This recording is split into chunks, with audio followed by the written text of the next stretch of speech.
happy Monday. I hope that you're having a great start to your week. And y'all, I am truly so excited for the conversation I'm about to dive into. One of the things that we've been talking about just on the back end with our team is just the conversations we're having on this podcast. They've been so powerful and so amazing. And one thing we've really tried to do on Mondays is just highlight amazing stories from people who are actually in our life that we learn from, that we love. And these two people are absolutely incredible. Their story is amazing. I can't wait for you guys to hear it. And you've probably actually seen them on our Instagram. All of a sudden, we had this new family member, Luis, show up, and then his wife, Britney, and AJ. And it's like, AJ's just one of the cousins. I bet people are like, wait a second, what? So we're going to formally introduce you to Luis and Brittany. Thanks for coming on the podcast. Thank you for having us. Thank you so much for having us. It's such an honor to be here. Is this y'all's first podcast? It is. Okay, love that. This is the joy of Mondays, is that most people, it is their first podcast. And it's like, there's literally no pressure. That's what I said in the prayer. I was like, the amazing thing about your life is you do not have to strive for the words. You do not have to strive to like act like you're anything other than you are, who y'all are and what your story is and what God has done in your life. If you even said it in a monotone way, it would still be so empowering and powerful. So, which I know you're not, because y'all are both so fun and expressive. Thank you. But let's tell the people. So, Luis, tell everybody how you and I met. Well, we met a long time ago. I remember we were like 11. I was 10 or something like that, and you were 10 too, or 9. Yeah. And we met in the Dominican Republic, and I don't know. I grew up in an orphanage, and your family has been part of that place for a long time. Mm-hmm. You and your family have been the ones who treated us like family all along, and and we just became family, and it's been like that for many years until now. Yeah, It really is crazy. I guess probably 15 years when we first went to Dominican. And I remember, so Luis is probably going to make fun of me on this podcast because I still don't know Spanish, which I will admit is pretty ridiculous. But the one thing I do remember everyone saying in the orphanage is, Sadie es loco. La loca. Sadie la loca. Y'all always thought I was crazy. And we still say that because you just came into our house and you just acted like you just don't care. And we enjoyed seeing you every year because you would do these crazy things for us, and we would laugh. We would play basketball together. And it was fun growing up and seeing you every year and your family, and just growing up like siblings, you know, truly. And until now, we still have the same affection and love. Yeah. Well, I remember, you see, when you can't speak the language, you have to overcompensate in other things. Yeah. So I think I was extra crazy. I already am a little bit, you still are. A little crazy in English and in my American life. But then in Dominican, it was I had this extra persona because I was I can't speak their language. So I have to be more expressive with my face and more expressive with my hands. dancing. All the hands and basketball and this and that. We danced all the time. And I just think that actually created a really special bond with everyone. Yeah, and of course. I remember even at the end, before we were leaving, we'd always cry every time so much. Every year when we'd leave, we would sing love one another, and we would always sing songs about love and talk about how, it really is so powerful. And you know this, and Brittany, we're about to get to your story in a minute, but just how love is such a universal language, showing up and being present, even if you can't speak the language, and playing basketball or doing silly dances or not caring what you look like and just being yourself. And that's what created that sibling bond for all of us. And even I don't know if you remember this, but my parents, I went with two mama just about every year. And then there was one year that I really wanted to be with you guys at Christmas. And so I remember that. I went for Christmas with y'all. It was so fun. Oh, it was so fun. Oh, yeah. Oh, those Christmas gifts. Just good memories. Yeah. Really great memories. Mm-hmm. And so, you grew up in the children's home. And I know we had two people here. Y'all are married and incredible. And I'm just going to skip to the end for a second and let y'all know these two people have the cutest kid. But I want to sit on this for a moment because the way you talk about the children's home is so interesting to me, because you just don't hear people like yourself talk about it in the way that you do. So can you kind of speak to, and just in all honesty, like what it was like growing up in a children's home? For me, it was a blessing growing up in this orphanage. It was something special, and still that place still very special to me. I still remember when my father brought me to this place, me and my youngest brother. And my youngest brother, he didn't take it that well, but I was fine with it. I mean, I saw the reality of our situation back then. And growing up, I just realized that those people there were my family, you know.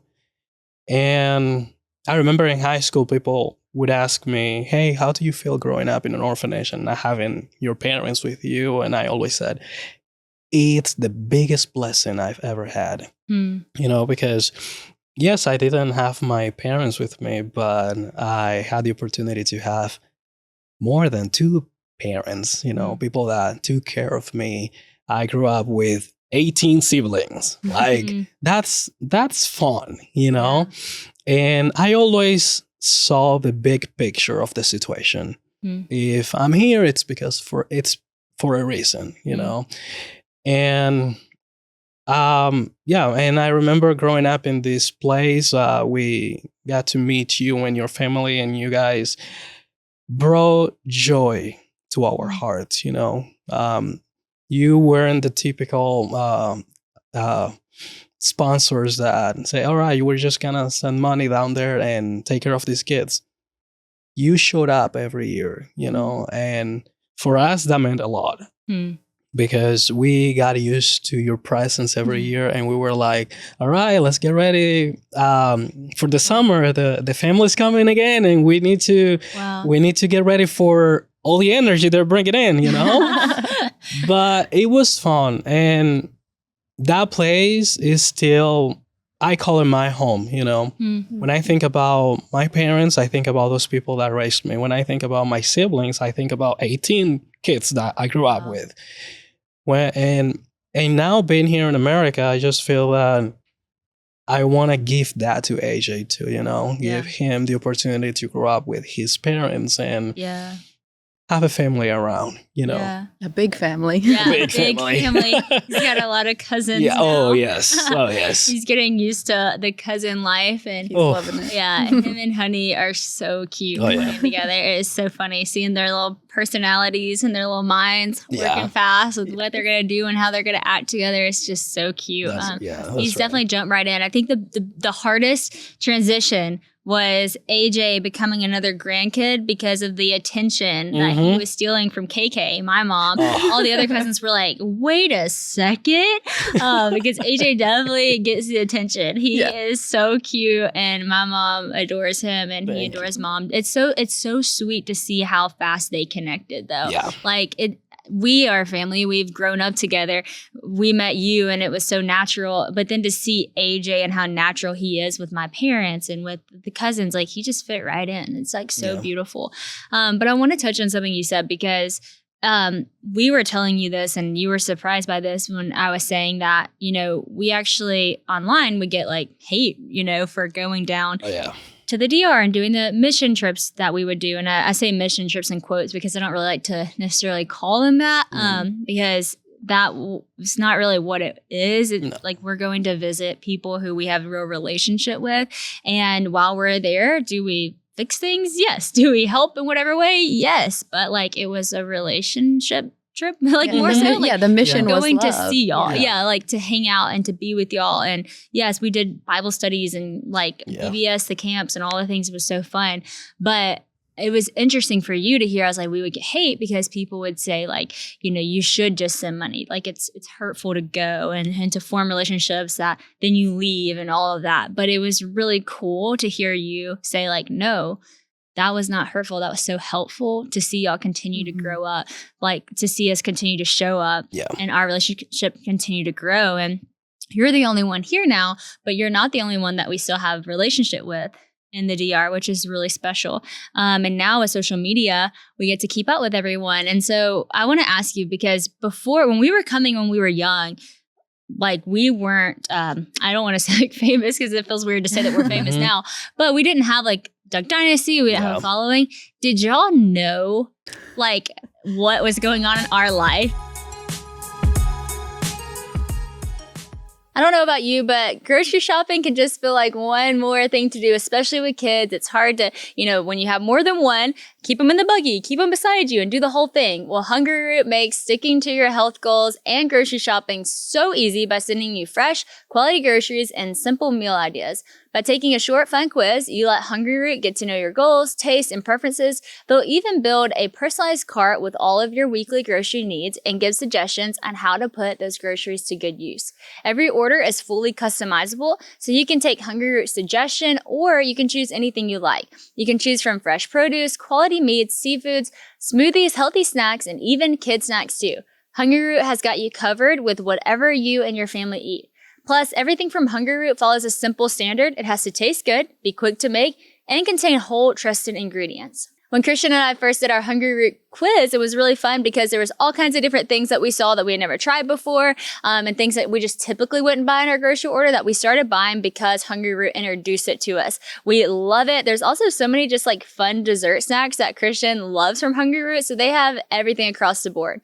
Right now, Hungry Root is offering Whoa, That's Good podcast listeners 40% off your first delivery and free veggies for life. Just go to hungryroot.com/whoa to get 40% off your first delivery and get your free veggies. That's hungryroot.com/whoa. And don't forget to use our link so that they know we sent you there. We didn't have an idea who y'all were. We were like, okay, these are the people that always showed up and they always come and play with us, bring us to the ice cream store, but we didn't have an idea who you were. I think it was like, I was started to get it. I was like, there's something I just don't, it doesn't feel right with me. So I remember once I went to the grocery store with Corey, with your mom, and I saw someone wearing a Duck Dynasty shirt. No way. I've literally never asked you this, so I've never heard this story. When I saw the shirt, I was like, that face is so familiar. And I remember seeing a picture of Willie in your mom's phone and all that, and like your mom showing us the family and all. And I was like, hold on, who is that? And your mom tried to oh yeah, we're kind of famous in America, And we were like, okay, that doesn't mean we're going to treat you different. So, okay, let's go again. And it was fun, we didn't care at all. We were like, all right, these are our family. And we just were fine with it. But then I remember the first time y'all show us a clip of the whole Duck Dynasty. I remember that. You remember that? I remember that, yes. And it was in Spanish. It was in Spanish. So funny. Yes. Yeah, and we were laughing so hard. We were like, no way that you are on TV. I remember one of the kids was wondering like, but wait, if you speak Spanish here in this video. They're like, you speak Spanish? Like, are you hiding out on us? Yeah, like why you haven't spoke Spanish all this time? That's so funny. We had to explain the whole situation about translation and all that. But yeah, we were... After that, the relationship kept going, and y'all didn't. Yeah. That stage of famous and so much attention didn't threw you away from coming to the Dominican Republic and seeing us every year, And I didn't even, what's cool for me is, this is the first time I've ever even asked you that, which is funny because I really didn't know where that was going to go. But I never felt it shift. And that's why I was like, when did you find out? How did you find out? Yeah. Because of all the years we went and our life was changing, I remember I came right after Dance with the Stars and I never said that to any of y'all. Y'all didn't know. Maybe you did. We never talked about it. No one was like, you were on Dancing with the Stars. Yeah. Like, we just didn't talk about that. And I just remember thinking like, they don't know. Cool. But then I was like, some of y'all started getting social media. So I knew y'all had to know. But what was amazing to me is y'all didn't treat me any differently. And I found after Dancing with the Stars, I wanted to go even more, which is why one of the reasons I went for Christmas, because I felt so myself there. I felt so at home and with family and with siblings, like people who didn't. It really actually kind of makes me teary because I've never even really expressed this. It was a safe place for me, you know? And I just remember, I think I desired to be there even more after I felt like more people knew me here. Yeah. I just wanted to be there, you know? But you know what's really cool? Actually, just like full circle moment. When I was leaving the DR from the Christmas visit, me and my friend, do you remember Sterling? I do. Okay, so me and Sterling were flying back, and Sterling's parents just moved to Destin, Florida.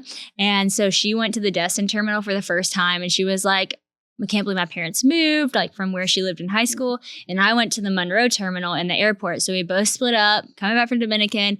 And it was in the airport that day that 2 cute boys from Destin, Florida went up to her and were like, are you Sterling from Sadie Rob's Instagram? And that boy was Christian Huff.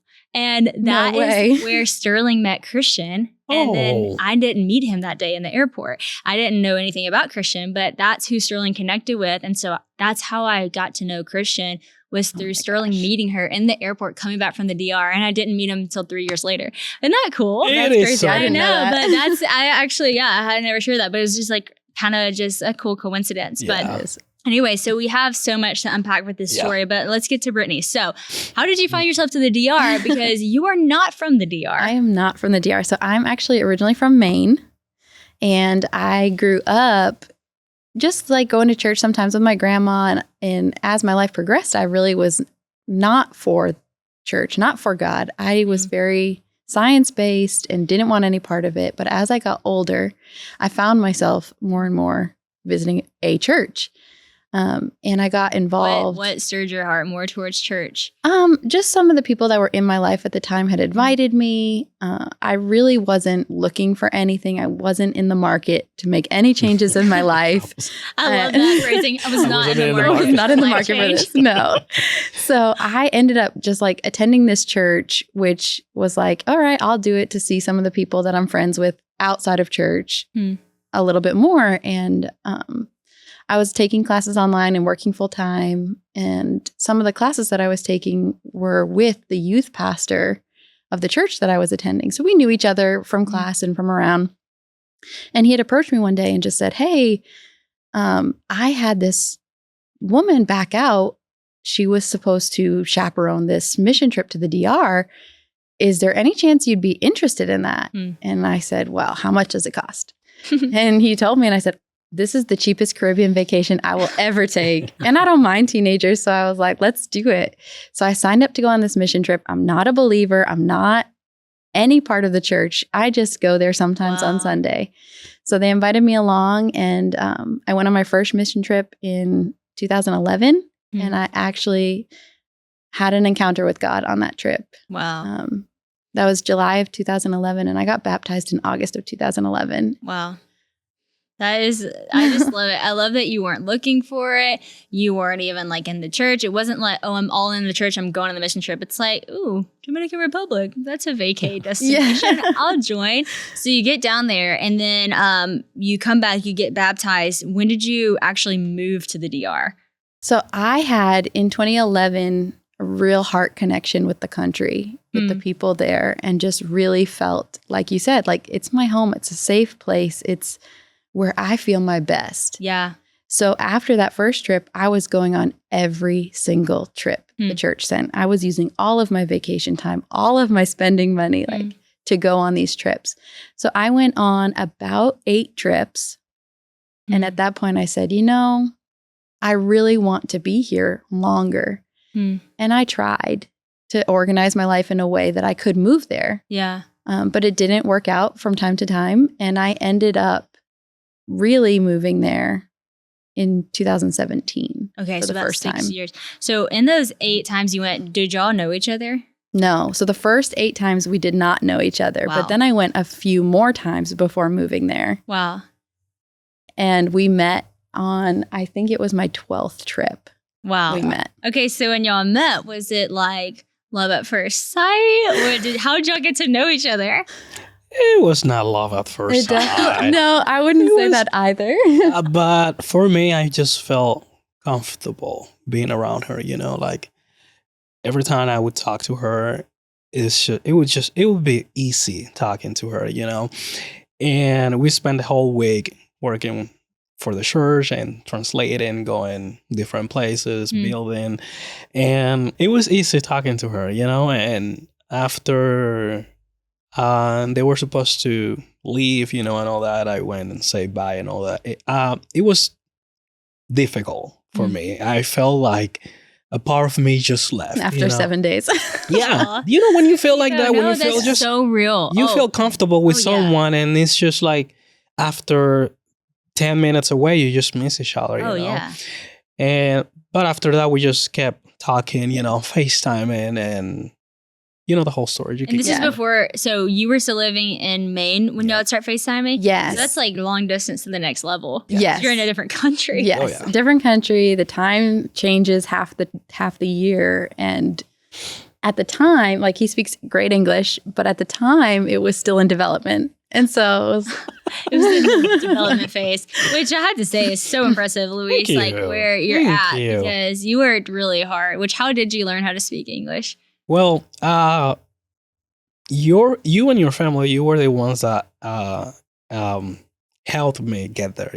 Every time you all came down to the Dominican Republic, I was like, why are they speaking a different language than me? I mean, I was curious about that, and I was like, look, this place, this orphanage, don't provide me with the resources for me to go to an English institute and all that. So I decided to learn English by myself. And actually, your aunt and uncle, Ashley and Jay, they were the ones that they helped me a lot. Really? I remember studying so hard, and I remember they were like, look, stop studying and going all this crazy. Just practice. And that was in that moment, I was like, you know what? I'm going to start watching more movies from now on. And But they also sent you that book. Oh, yeah. I remember. Oh, yes. That you still have. Yeah. Wow. And it's like got chicken scratch all over it. It's got notes and errors and corrections. It was a journey for me, because back then we didn't have phones, internet, and it was that I used all my time just reading, learning everything about the language, Wow. So every time you came down to the Dominican Republic, we were so impressed. I mean, I had to work hard just to impress y'all, Yeah. And that was my goal every time, just to impress you. And that, and I don't know. Well, what was cool too is it wasn't only impressive; it was incredibly helpful because you were the only one out of all the kids that could speak English. So we'd be like, Luis, come help. Luis, come help. And then, Macy ended up marrying Jackson, who could kind of understand. So he would translate, and we would have a translator sometimes. But that was so helpful to everyone. And I think that's what's so cool about like the gifts that everyone has and even the hard work you put into something, because then it's a gift to everyone else. I think so many times we look at things in like a selfish way of like, I just want to learn, which is fine. But like you gifted the whole orphanage and you knowing English so that we all could build further relationships. And I don't know that had you not learned English, we would all be as close as we are now, because now we get to talk to you, we had fun. It was a great time. But then it was like to start to hear the things that were coming out of you, of what your story was and what things meant to you and the perspective you had. Like we were like, wow, like we never even knew. So that was so cool. So y'all are like getting to know each other. Y'all are FaceTiming. Y'all are talking, and you're still learning English. Still learning. Okay. So Brittany, what were you thinking about Luis at the time? When I think about some of my favorite Bible verses, it's really hard to choose from, but some of those verses, maybe they haven't been my favorite forever, but just at that time, it meant so much to me. And that is why spreading the word of God and spreading the Bible is so important to me. And that is why I want to tell you about our Partners Crew. Our partners at Crew are sharing Jesus through their missionaries all over the world, and they are watching Jesus do so much in literally countries all over the world, which is so amazing. But there are a lot of Christians out there who don't have the incredible benefit of literally having their own Bible in their own language language. And that is where we can come in to help. For only $24 a month, you can provide 3 people with Bibles each and every month. When you sign up to provide 3 Bibles with a monthly gift of $24, as a thank you, Cru will provide meals to 12 hungry people through their humanitarian aid ministry. Plus, you'll actually receive a free copy of Christian and I's new book, How to Put Love First, which if you haven't heard of that, it's a 90-day devotional book about putting God first in your life. I know you guys are going to love it. Lots of you have already signed up to give, and I just want to say a huge thank you to the Whoa That's Good fam. Y'all are amazing. Y'all are seriously the best, but let's continue to do more work to help Cru because there are so many people who need the word of God, and you can help do that. So simply text GOOD to 71326 to help today. Just imagine how much this monthly gift could truly change someone's life. So text GOOD to 71326. That's GOOD, GOOD, to 71326 to help now, or visit give.cru.org/good. Message and data rates may apply, available to U.S. addresses only. I wasn't in the market, so I was just not, I wouldn't say that I was interested right at the beginning because it meant a lot of change for my life if that were the road I was going down. Like go there. No, because it's just complicated. It's just too much. And I was comfortable where I was at. So I really leveraged him and got the stirring again that I really wanted to like move to the DR when we met, spend some time there, really come alongside the church we were working with. And it was my place. I wanted to be there. I wanted to be invested. And so really leveraged him because I didn't speak Spanish really great at the time either. So I could leverage him to really try to make some moves, to find an apartment, to do some of those things that I wasn't able to do before. So that's really why we stayed in touch. And it just developed after that. Y'all are kind of talking. You end up getting to the DR. When was it that y'all were like, okay, we actually really like each other? So for me, when I got there in 2017, toward the end of 2017, the work that I had got there to do didn't pan out the way that I thought it would. It didn't come to fruition the way that I had dreamt it up. Wow. And so I found myself living in the DR alone, not speaking great Spanish, in a hotel with no way to wash my clothes, no kitchen to cook in, a little bit of a stressful situation. And not just a little bit. Were you scared? I wasn't scared because at the end of the day, it still is my home, but it was getting expensive. I was washing my clothes in a tiny bathroom sink. There's no real, a lot of things are different in the DR. There's not traditional laundry detergent. There's not a traditional washing machine. It's very different. And so I was finding it difficult to learn how to do those things without somebody to explain it to me. Which, by the way, like, just to credit, that's a huge move. Like, it's scary to move to Nashville and they have a washer and a dryer. You know what I'm saying? Like, it's incredibly hard to move to another country where everything's different, which will circle back to the fact that now y'all move back here and all the differences. But yeah, that would be so hard. So y'all, I'm sure Luis was kind of helping you at the time adjust. Yeah, so that's really where he came in, is helping me adjust. And so he was actually living and working at the children's home at this time. And so he was like, just come over to the children's home, and my mom, the woman who takes care of him, my mom will help you out. My mom will help you with the laundry, and there are some girls who live there, they can teach you.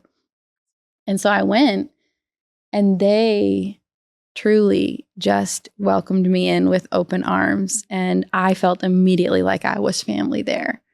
So I ended up not abandoning, but kind of shifting away from the mission that I had gone with, really finding myself in that relationship and in that work. And his family really took me in. So by the time that I had moved into my apartment, we figured that out, got myself settled, I was feeling like I love to be in the children's home. I love what it stands for. I love the kids here. And so I found myself there basically every afternoon, tutoring the kids, teaching them English, just spending time with them while he was at work, or while the other kids were doing projects. I would help them with their school projects. And really just in that time, it became apparent that this was something worth pursuing. Yeah. Well, it's so cool because that speaks to so many different levels of things. I think so many people want to have everything figured out before they make the move they're going to make. But that's just not, I don't even think that's how God works. Like, I don't think he gives you everything and then says, go. I think, he provides for you along the way as you take the next step. And I think that like, that's a great example of showing up somewhere and honestly being a little disappointed by what you were met with. And I think a lot of people like in that disappointment move back. Yes. They go, well, this wasn't it. This didn't work out. I've heard it said before, Mike Todd preached this message on being planted and not buried.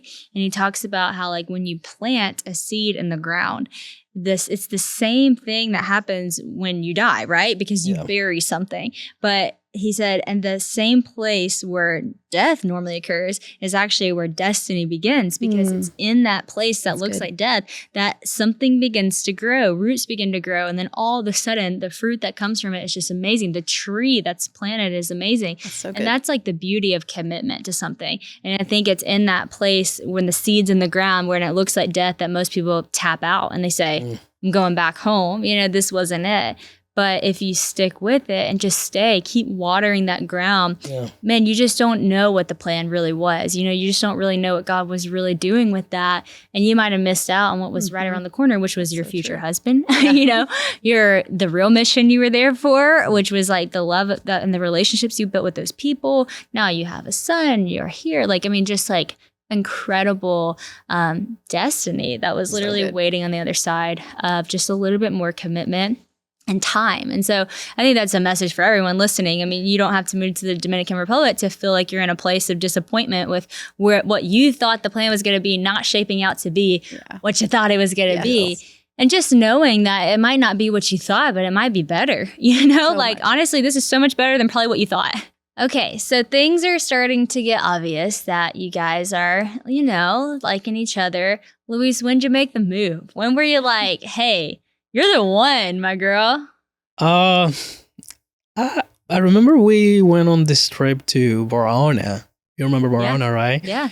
And we were like just walking around the ocean, I know that. And the day before, I was like, look, I struggled my whole life trying to find a girlfriend and seeing all my friends having girlfriends. And I was like left out, But she came around, and as I said before, it felt comfortable with her, being around her, I was like, look, I want to spend my whole life with her, and I feel that I just want her to be my one forever, And I thought, and those kids, they would be beautiful. Hey. So that's when I was like, yeah, the kids, they will be cute. So let me just make the move right here. So I proposed to her like in front of the ocean.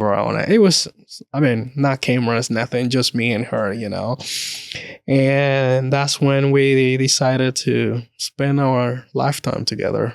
It's perfect. It's so cute. And your kid is super cute. BCW. He's a little model. Truly. He's so cute. His little hair. And he always has his hair sharp. Y'all keep it looking good. Yeah. Thanks to his dad. Thank you to his dad, Y'all keep it looking good for real. Well, I love y'all's story. It's so incredible. Just a second, Brittany, you have to talk about the fact of having a baby in the DR.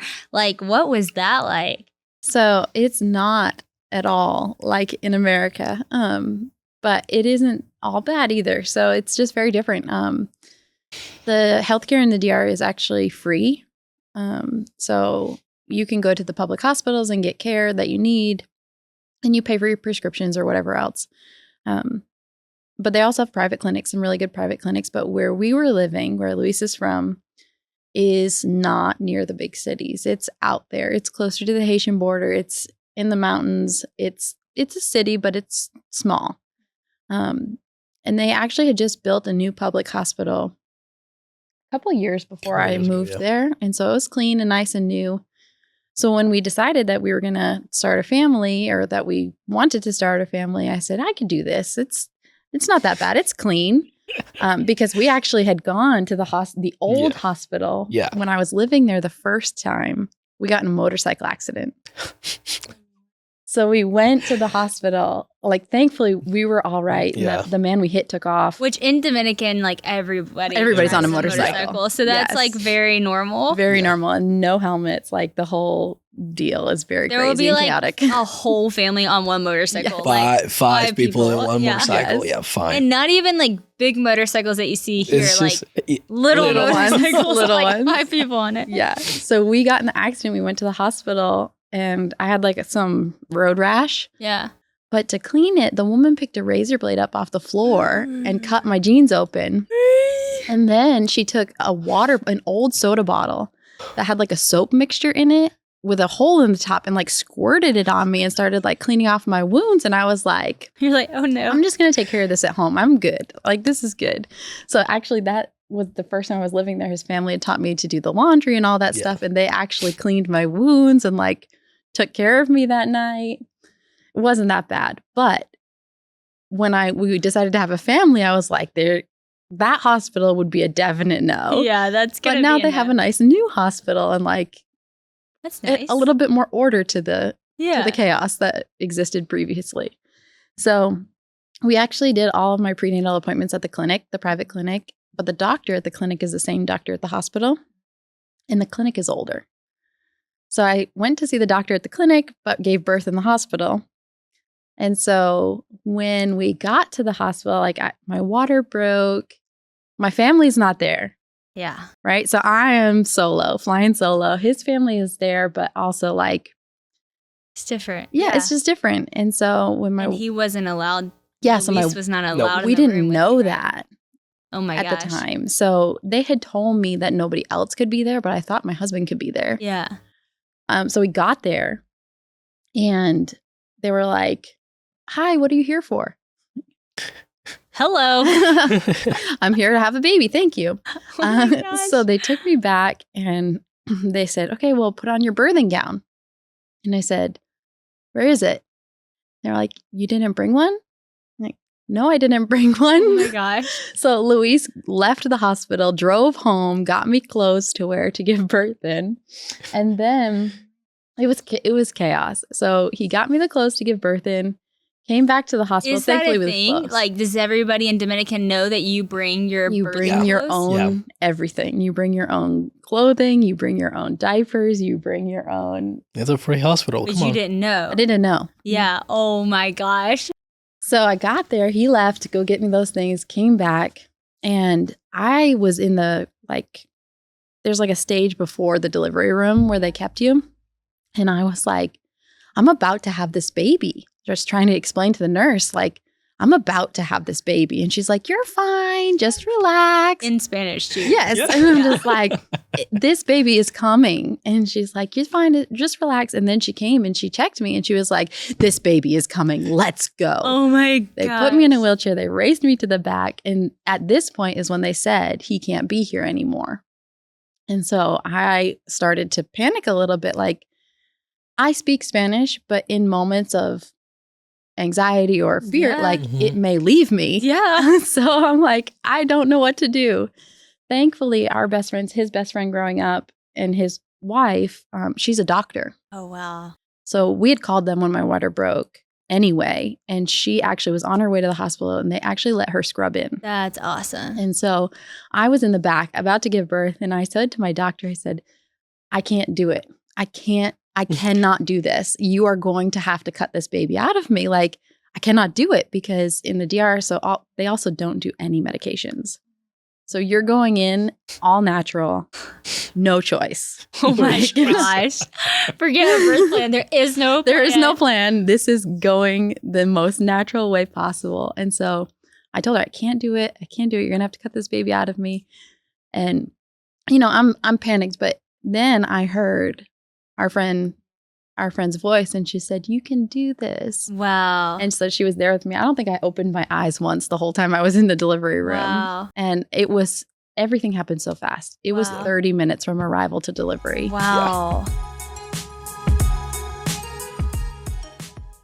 All right, let's talk about something that our family definitely appreciates. That's Liberty University. Liberty has been training champions for Christ for over 50 years, and it's made a huge impact on my family. Actually, right now, as I'm recording this, my family is at Liberty's graduation for my sister Bella graduating. So we are very grateful for Liberty and what it's poured into our family's life. Not just Bella, but actually several of my siblings, including myself, for just one semester, but hey, one semester counts. Liberty has been so great for our family, and I bet it will be great for yours too. With over 700 residential and online degrees to choose from, you'll definitely find one that will be perfect for your passion and making that passion into a career. Plus, Liberty offers lots of scholarships and discounts, so you can follow your dreams at a price that's affordable. You're going to want to see for yourself what Liberty University is all about by visiting their campus in Lynchburg, Virginia. If you haven't ever been, it is absolutely gorgeous. They have tons of opportunities to visit, including one-day tours like Tour LU and Experience LU, or College for a Weekend, where high school students can spend 3 days living the life of a Liberty student. I highly recommend that. If you're looking for an awesome homeschool option, that's actually what Bella did. Bella did Liberty University Online Academy through high school, and that is an accredited online K-12 Christian homeschool program that Bella loved. She loved her experience at LUOA, and it would be a great fit for your family too. LUOA offers a flexible Bible-based education that's self-paced and taught by certified teachers. And with a 24/7 access and support, it's homeschooling that you can trust. So friend, go to liberty.edu/Sadie to plan your trip today, or to learn more about the many educational options available to you and your family. And because you're a Well That's Good podcast listener, you'll actually get your application fee waived. So don't wait, go to liberty.edu/Sadie now and get started on your future today.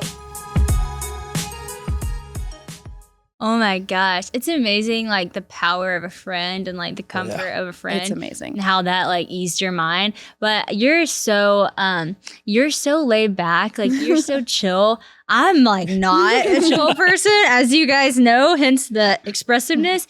Like, you're so casual about how intimidating that experience would be to be in a country that is not the country you're from, to not have your family there, to be speaking a different language, to be in labor, and then like them tell you when you get there you don't have the right gown. If they told me I don't have a gown, I would be sweating. I would be like, oh my gosh, panic sinks in. And then it's like your husband can't be there and you can't even think of the words to tell them that he needs to be there. Like that's a really intimidating thing. Like that's a scary thing.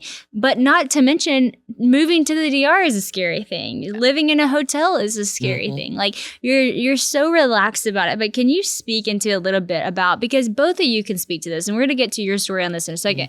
Speak to just like God's provision and not a financial. I think so many times when you think like provision, you think like financial blessing. I'm not talking about that. I'm talking about like provision of like peace. Like, did you feel that in those moments? How did you like get through those incredibly intimidating things? And did you feel that God was with you? Like, honestly. And if you didn't, that's fine too.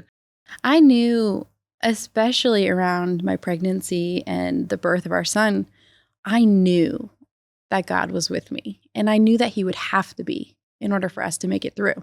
If he wanted all of this to come to fruition, which I truly feel he did, like God has orchestrated so many things in my personal life and in Luis's personal life separately to bring us to this moment, that it had to be of God. Like this was the plan. And we chose specifically to give birth in the town we're from. We could have gone to the big city where there are hospitals and medication and those options, but we wanted to be home. Yeah.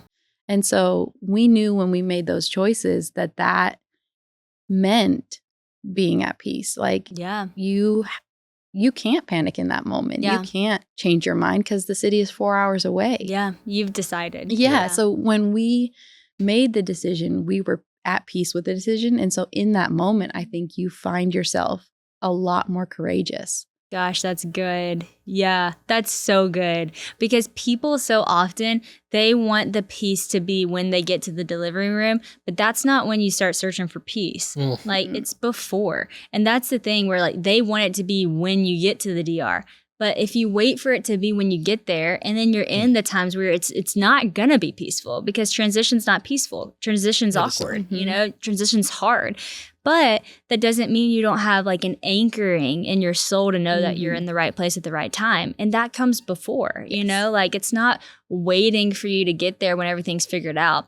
it's a decision you make prior to say like, God is with me, you know, and if God is for me, who can be against me? Exactly. And I'm stepping in. And then when you feel the lack of peace and not the chaos, because the chaos is there, but the peace leave when you go, I'm not supposed to be here.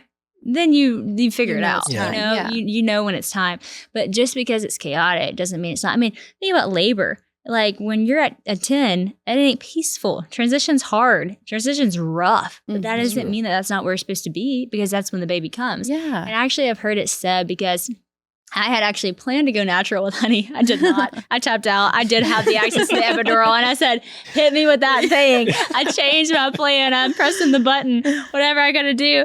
But I say that, you know, I was in a place where I could, but I've heard it said that it's when the woman says, I can't do this, that it's almost always right after that she has the baby.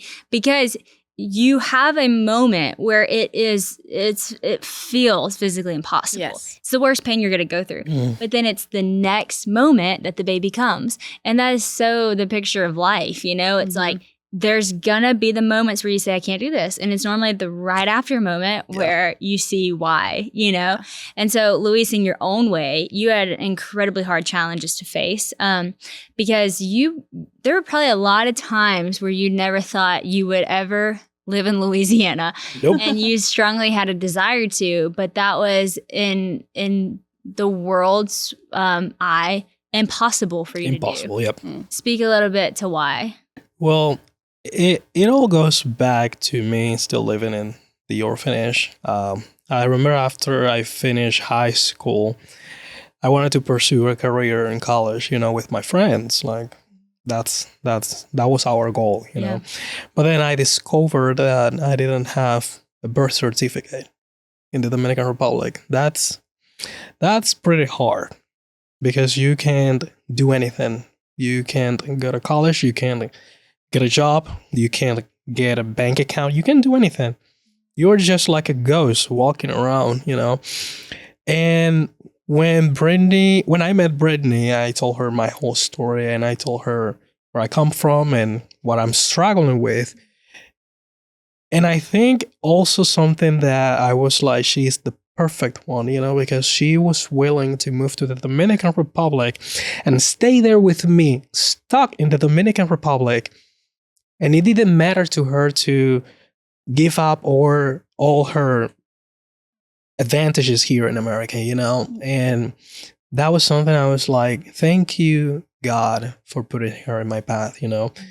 So I was struggling to get my birth certificate. I called my actual parents, and I asked them like why I don't have a birth certificate. And they told me they just didn't have the time to get me a birth certificate. And that's when it hurt me a lot, you know. I was grateful for them to bring me to this orphanage when I was little. But I felt really hurt when they told me they didn't get me a birth certificate, you know. So in that moment also, I felt God telling me, look, you can work, you can do this. Just work hard for it and you can make it. But the process was hard. The waiting was pretty difficult. It's long. It was long. I had to get all these people together. I had to get my parents together to sign up all these documents in order for me to start the process. Yeah. You know? And one thing that I will always be grateful for you and your family, y'all always stayed with me. You guys were like always praying for me. And every year you came down to the Dominican Republic, you would ask me, hey, Luis, what's going on? Give me an update with your paperwork. And I would always tell you, well, we're still waiting, you know? And it was hard. Waiting was hard, you know? We're talking about 7 years waiting for me to get my birth certificate, you know? And now being here, it feels mind-blowing, you know, because with all the prayers and waiting on God, you just feel like everything works perfect on his timing, Yeah. I remember during the process, I used to be so desperate, and I would question God, look, I have a relationship with you, and I compare my life with my friends, they don't have a relationship with you, and still they have something that I really want. Wow. And in those moments of desperation and just not trusting God, that's when everything started to be like, all right, you really want your blessings? I'm going to give you your blessings. And then everything started working out perfectly for me, I remember one day I went to my room, I locked everything, and I was like, all right, we need to talk, God. Let's do this because I can't do this anymore. I want to have a life. I want to get married. I want to have kids. And if I have kids, I don't want to put them through that situation, And next day, everything worked like so fast. I can't even explain the way God worked that day for me. Do you remember? I don't know if you remember this because I've never brought this up again, and I don't even remember when you called my mom one day and you told her. Do you remember? You were praying for a meal. Do you remember this? And there was a lunch or something. Yeah, I remember. What was that? We had normally on December we have this huge meal at home, and we were just praying about. We were praying about the lunch and please give it to people who need it and all that. And I remember your mom calling us, and that was special for us, And I remember there, I told her that first she asked me about how my paperwork was going, and I told her, look, I'm still waiting on God's timing, and that's something I can't force. So I'm just gonna let him do his work, and I'm not gonna get in the middle of it. And everything worked out perfectly. But in the waiting, because I just remember specific things like that. I remember call my mommy and tell updates, and it wouldn't be the update that we wanted. It wouldn't be your paperwork, but it would be some small answer to prayer that always kept you going. But also you say you can't force it, and you can't force it, but you were actively showing up. What did that look like to get your paperwork? Because you were showing up every day at one point. Well, the main office to get your birth certificate is in Santo Domingo, 4 hours away from Neiva. And I had to go back and forth every week. And every time I went there, they would tell me, oh, your paperwork is not ready. Oh, we're not working that case today. And I'm talking about 10 times I went back and forth. And that's one thing I'm pretty grateful for Britney. She always kept me going look, this is going to work out. Don't worry. And we would pray before I took this bus and went to Santo Domingo. And it took a long time, And I remember the last time I went on that bus to Santo Domingo, everything was magical. Everything was it felt like a dream. Because as I said before, I talked to God and I told him, I need this. And I'm pretty sure you brought me here to this moment because for a reason. Yeah. And I'm sure that you have a plan for me. So I need you to work this out. And next day, everything worked out perfectly. Next day, I went over there and the normal was happening. Wow. The guy at the front door was closing the door because he said, we're not allowing more people in. I was like, look, I come from Neiva and it's 4 hours away. So could you work something out? And he was like, are you from Neiva? I was like, yeah, I'm from Neiva too. So come in. He let me in, the only one in. And he was like, look, this is the contact for this person up there in the office. Go and talk to him. Wow. I talked to him and he told me, well, shoot me, tell me your story. I told him my whole story. And the guy was like, and you learn English by yourself? And I was like, yeah, hold on, let me call my supervisor. he called the supervisor and she talked to me about, I talked to her about my whole story. And she was like, look, someone like you needs a birth certificate. So I'm going to work everything out right now. So she set up in her computer, did everything. Next week, I have my birth certificate. Look, I got out of that office pinching myself like, what's happening? Oh my God. What is happening? The first person I called was Britney. I was like, Britney, you won't believe what just happened. These people, I told them my story and they worked everything out for me. Wow. So it felt really good. Yeah, I was scrambling. Like, y'all just like, I didn't think it would happen. 7 years. Yeah, like 7 years. I was like scrambling. Like, we need to celebrate. We need to do something. Wow. I like found these old balloons in the drawer and I put them up in the house and was like, it's your birthday. You got a birth certificate. Wow. Wait, what day was it? Oh gosh, I don't even remember. I don't remember. I'm sure we have pictures on the phone. Yeah, we have to know the day because that's gonna be a bonus birthday. Yeah, that's a bonus birthday. And but when was that? That was like November of last year, December. So that was in. That was before AJ was born. Oh, okay, that was a little while ago. Yeah. So when was it that y'all got approval to come here?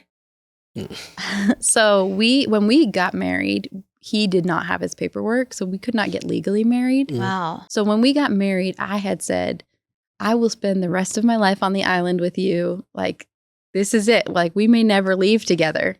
I know that that's a possibility, but we trust God. This used to be a movie. We trust that God will take us through. So we got married in 2019. Mm-hmm. Wait, when? What month?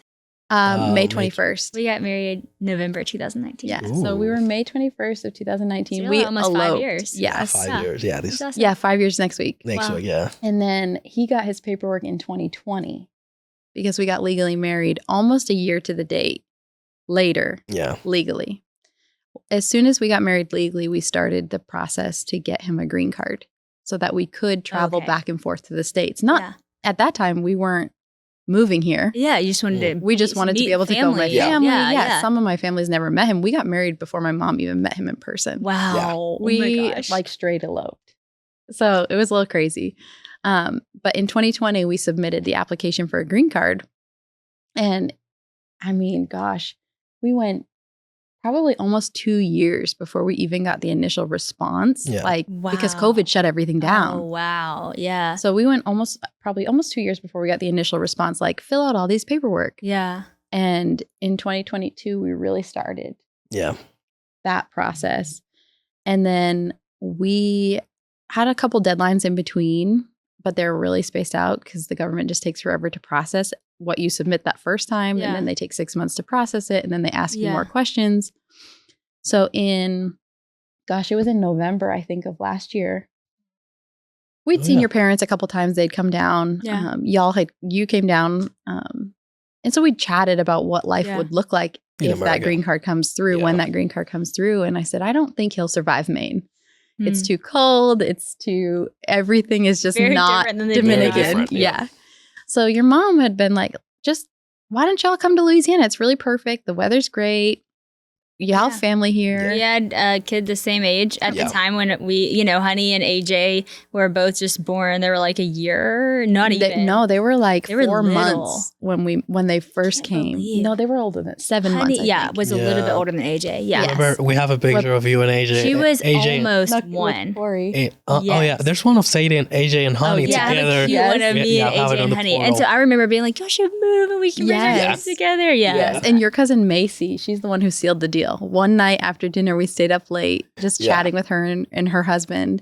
And she really just convinced us that this was like home. This was family. This was it. Wow. Yeah. So I love that because she doesn't live here, but she convinced y'all to move here because this is so like that for Macy, which for all of us. But I just love that it came from her too. Yeah. So we decided that when the green card came through that we would try it out here. Yeah.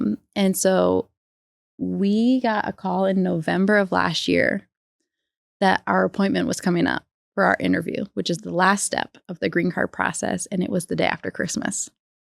And so I had started working for your mom's company. Yeah. I probably about 9 months beforehand, I was working remotely from the DR. And we had a flight already booked. I was coming here in January for the first time for a team meeting. But we had this appointment on the day after Christmas that we had to be at. And then I was going to take AJ up here and we were just going to check it out and see what was going on. Well, the day after Christmas, we went to the appointment.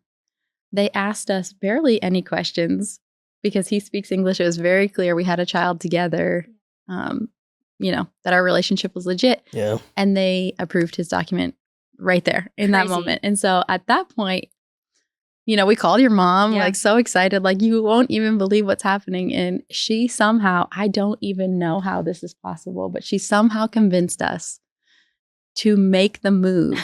Oh, yeah. ASAP. Yes. Wow. She was like, just make it happen. Just get here in January and don't leave and just make it happen. So AJ and I packed up everything. They left me behind. We had to wait for his actual passport. They keep it and then put a stamp in it so that he can travel. So he had to wait a little bit, but I was coming for the meeting. Yeah. So she was like, just come and don't leave. You can stay with us and we'll figure it out. And so we actually got here the first week in January. And when Luis got his document, your mom again was like, just make it happen. Wow. And so he got here the second week in January. Yeah. It's crazy. It was so crazy when y'all got here. Fast, yeah. It was just like so long waiting. And then it was like, here, move, craziness. And what was so amazing, I just have to tell the story too, is during the time of Luis waiting, he was doing Liberty Online, which was so cool because as soon as they moved here in January, I was speaking at Liberty just a few weeks later. And I was like, y'all need to come to Liberty with me. Like, that would be amazing. Dream come true. So it was just like so cool because right whenever they moved here, like think about this for Luis's life, like literally grew up in an orphanage, learn how to speak English on your own, put yourself like through so much to get your paperwork, got married, like have a baby, started a family, all this amazing stuff.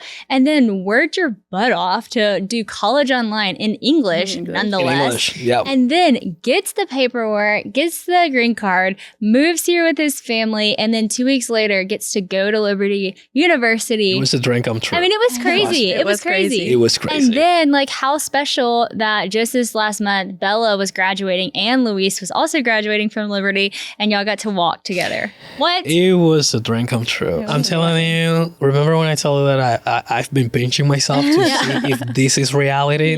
That's what I've been doing all this time since I've moved here.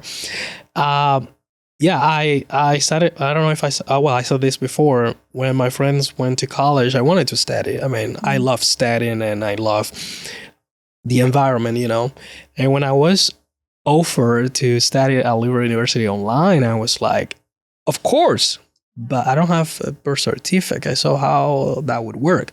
And they made everything work, and I was like, so I'm studying now, and coming here and being able to go to the campus, it was a dream come true. Yeah. We went there. I was feeling like a kid for the first time going to an ice cream store, like, this is awesome, And last week, me and Bella, we graduated, we walked. It felt good, And I've been saying this, it feels good. Because you go through so much trouble and you go so much through all this process. And then God tells you, this is what I've been saving for you. This is for you. You see, you just have to trust me all this time, And I'm just grateful. I've been walking around here and I'm grateful. It's awesome. Look, America has been treating me really good, okay? Food here in Louisiana is amazing. Thank you, Willie. I know. You did happen to come to the right place. Yeah, it's been a journey. Yeah. And coming from where I come from, it feels great, And I always receive messages from my brothers and sisters, and they're like, I can't believe you made it up there, bro. It feels good to have one of us there, and always sometimes they ask me, do you think they remember me yet? Like, of course they do, because we are family, So I'm just grateful. Well, Luis, it's amazing. And I remember you saying this at Liberty, that like so many people used to make fun of you because like you were in an orphanage and you didn't have a birth certificate, so you couldn't go to school. And then you were like, look at me now. Look at me now. Yeah. Like, look at what, but not in a private way. Like, look at what the Lord's done, you know, and you exude that. Like, look at y'all both do. Look at what the Lord has done in our life together, and He's made a way. Last thing I want to ask you, because I know we're over time, but I think this is an important question, and you might not know the answer, but it just keeps coming up in my mind as you're talking. Just the idea of like, how did you stay so rooted in your identity? And I ask you that because you mentioned this one phrase you said that stuck with me ever since you said it. You said you're a ghost walking around. Like, you didn't have a birth certificate. Like, that's a hard thing to wrestle with an identity with, like, I don't have a birth certificate, or like an orphanage, or I didn't know like what I was going to do. Now you live in like a Marriott. Like, you've had all these things. And I think so many people get so wrapped in their identity being attached to something, but you don't seem to struggle with that. And so, one, how, or if you did, how did you overcome that? Well, honestly, I struggle with it. I struggle with my identity. I was like, who am I? And I always thought that my identity was based on a piece of paper over there. If my name is written down on a paper, that's my identity. I thought all along that having my ID was the goal, But now I just feel that I was wrong, because way before my parents left me in this orphanage, way before I knew I didn't have a birth certificate, I had an identity already. Yeah. I had the identity of the son of the creator of the universe. Like, that's a lot, So the fact that He knows me, He knew me before, I'm fine by that. I don't care about a paper, a piece of paper or an ID with my name, because I know that the boss, the one up there, He knows my name. Yeah. So yeah. Come on now, preach that word. I'm ready to see you preach in places. Like, this is so good. But it's actually amazing you say that. I didn't want to put you in the spot to ask that question, but it's just been coming up. I'm like, how did you stay rooted? But it's so cool to even hear you say I did struggle. And now that I have it, I realize I was wrong, because it wasn't in that piece of paper. It was before, which is what we've been talking about this whole time. Don't let something bring you your happiness, bring you your peace, bring you your it's got to be God, period. Yeah. Like, it's got to be the identity in Christ, the peace you found from God, the joy that you have in the Lord. Like, don't wait for something else to bring you that, or you're going to be waiting your whole life and you're going to get it and you're not going to have it and you're going to be highly disappointed, because it doesn't come with that. It doesn't come with the birth certificate. It doesn't come with the comforting hospital. It doesn't come with, because you can be in America and have all the same fears, you can be anywhere and have the same problems. So that's what I'm saying. Like, it's not going to be like these things that bring you your happiness. It's going to be the power of knowing who God is and knowing how He sees you. And it's amazing. In John 17, it's a prayer that Jesus was praying. And at the end of the prayer, Jesus says this line. And I was like, oh my gosh, this is so cool that Jesus says this. And he's saying things to God, the Father. And He says, you knew me before the foundation of the world began. Yeah. And I think about the fact that in the midst of Jesus's hardest thing He was about to walk through, He's praying and praying the unity for us with the Father. He's praying all these amazing, powerful things. But then he asked God that He would bring him into glory with Him. Yeah. And then he quotes, you knew me before the foundation of the world began, which is actually a quote from the Old Testament. But yet Jesus was finding His own identity in the knowledge that God knew Him before the foundation of the world began. And that was giving Him peace and comfort for the hope to come. And I'm like, if even Jesus knew the power of that, then like, we better realize the power of that. And sometimes it's easy to go, well, yeah, Jesus, He is the Son of God, but like, so are you, friend. Like, you are the daughter, you are the son, you have that same ownership. So I love how Luis is like, I'm the son of the boss. Like, that's who I am. Like, before the foundation of the world began, God knew me. So before my parents left me at an orphanage, I was already defined and given an identity as son of a king. So period, So y'all's story is just so incredibly powerful. As I said at the beginning, you don't have to reach, you don't have to strive. It's who you are. It's what God's done.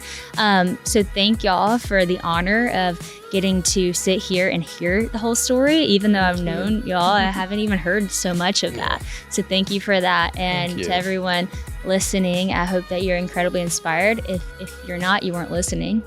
Listen again. But thank you guys. Y'all are awesome. Thank you for having us.